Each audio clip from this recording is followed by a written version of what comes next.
Halo, Assalamualaikum warahmatullahi wabarakatuh. Welcome back to my YouTube channel, Yuk Belajar Bahasa Inggris.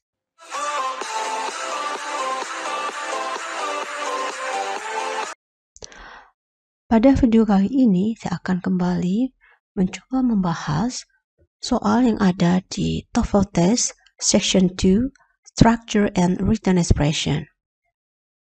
Masih pada skill pertama, Subject and Verbs. Ini adalah catatan penting yang perlu diketahui berkaitan dengan subjects and verbs. Pada video sebelumnya sudah pernah juga saya singgung. Dikatakan bahwa a sentence in English must have at least one subject and one verb. Artinya, sebuah kalimat dalam bahasa Inggris haruslah paling tidak memiliki satu subjek dan satu kata kerja. Minimal satu subjek dan satu kata kerja. Ini adalah catatan penting yang perlu diingat. The first thing you should do as you read a sentence in the structure section of the TOEFL test is to find the subject and verb. Hal yang pertama dan penting yang kita perlu perhatikan ketika kita membaca kalimat dalam seksi structure TOEFL test ini adalah menemukan di manakah letak subjek dan kata kerjanya. Apabila kita tidak berhasil menentukan yang mana subjek dan mana kata kerja di dalam kalimat tersebut, maka kita akan bermasalah ke tahapan berikutnya, alias gagal. Oleh karena itulah, penguasaan dan pemahaman mengenai subjek dan kata kerja menjadi hal yang penting yang perlu dikuasai untuk bisa menjawab persoalan TOEFL bagian structure. Kita akan bahas dua soal, skill 1, example 2 from the paper and computer TOEFL test. Pertanyaannya adalah, newspapers blah blah blah every morning and every evening. Kita lihat di sini kalimatnya. Apa yang hilang? Apakah subjek? Apakah kata kerja? Apa kedua-duanya?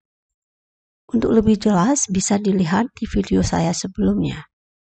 Dalam kalimat ini di awal sudah ada newspapers. Jadi subjek kalimat ini masih ada. Kalau begitu, apa yang hilang? Kalau subjeknya ada, berarti kemungkinan besar adalah kata kerjanya yang hilang. Oleh karena itu, kita harus mencari kata kerja di pilihan jawaban A, B, C, dan D. Jadi yang hilang di sini adalah kata kerja. Verb. Ini yang hilang. Kita akan lihat apakah A ini kata kerja.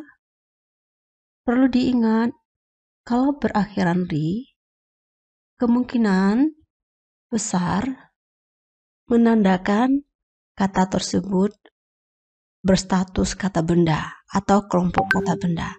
Seperti contoh berikut ini. Seperti ini. Country, history, century, factory, library.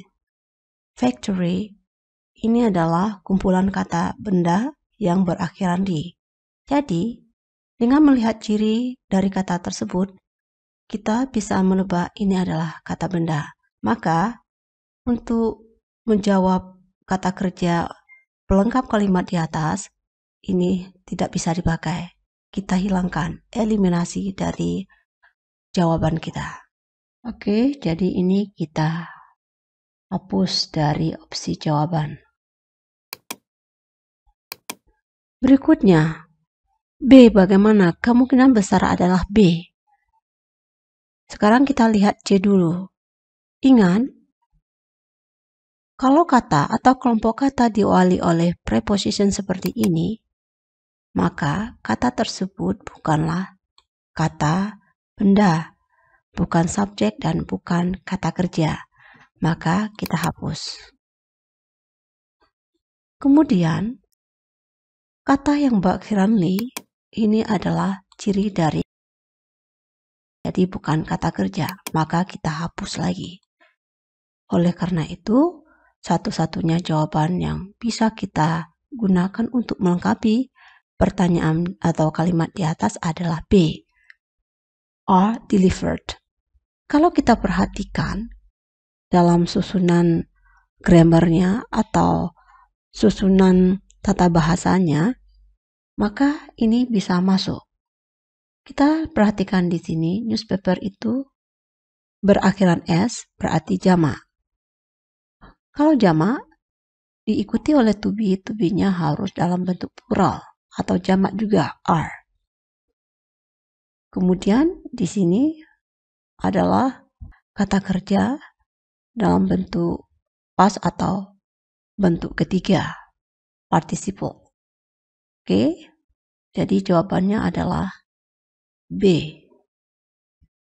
Selanjutnya kita lihat persoalan atau contoh ketiga. The plane blah blah blah landing at the airport in 5 minutes.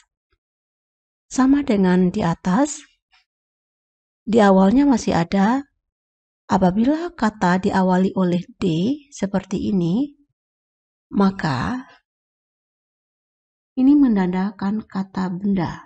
Jadi kalau kata benda atau noun, ini bisa berfungsi sebagai subjek. Kalau bisa sebagai subjek, maka nanti bisa sebagai objek. Jadi yang bisa menduduki sebagai subjek itu adalah noun. D merupakan penanda bahwa kelompok kata tersebut atau frase ini adalah berfungsi sebagai noun, menandakan kelompok frase noun. Ya, jadi ini adalah noun.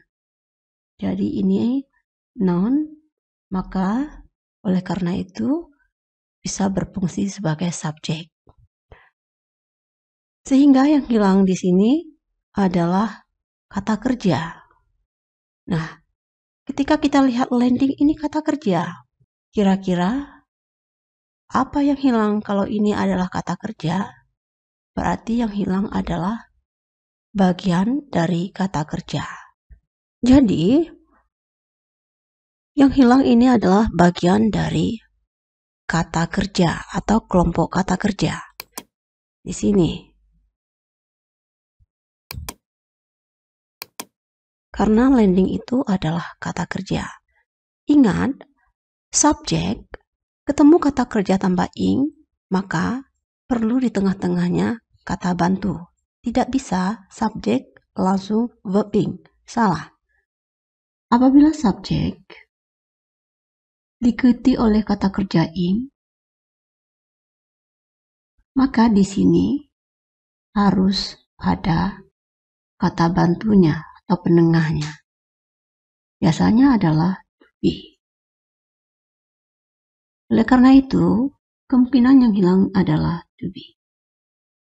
Subjeknya tidak perlu, karena ini adalah subjek. Sekarang kita lihat pilihan A, it is. It is, it ini adalah subjek, maka kita tidak perlu lagi subjek, berarti ini keluar dari kandidat jawaban. Berikutnya, B sama, ada it. It ini adalah subjek. Kita tidak perlu subjek lagi, maka B hilang dari kandidat jawaban. Sekarang C. Kemungkinan C ini benar, karena tadi dikatakan bahwa kata kerja tidak bisa langsung ketemu subjek, jadi harus ada penengahnya. Namun yang bermasalah di sini adalah adanya kata kerja tambahan. Descending, ing. Kata kerja, ketemu kata kerja, tidak bisa langsung seperti ini, berarti salah. Atau kata kerja ing, ketemu kata kerja ing, maka secara struktur salah, tidak bisa. Oleh karena itu, maka kita sudah menemukan A, B, C semuanya gagal menjadi kandidat jawaban. Tinggal satu-satunya jawaban yang memungkinkan adalah D. Kalau kita perhatikan, kenapa D ini bisa jadi benar? Karena pertama, untuk menggabungkan subjek dengan kata kerja ing, kita memerlukan to be. To be-nya sudah ada be. Loh, kok bisa be?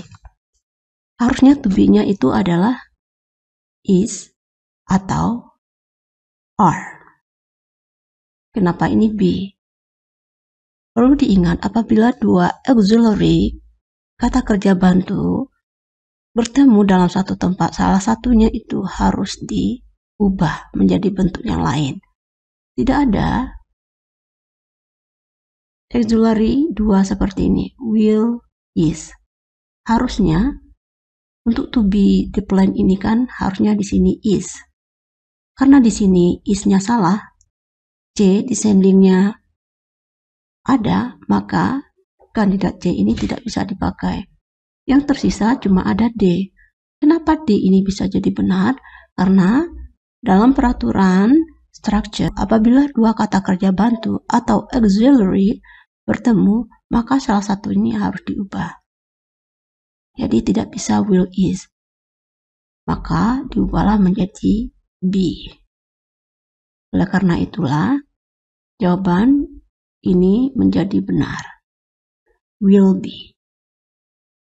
The plane will be landing at the airport in 5 minutes. Itu jawabannya. Oke, demikian pembahasan TOEFL Skill 1, subjek dan verbs kita pada video kali ini. Semoga bermanfaat. Kita akan lanjutkan ke video selanjutnya.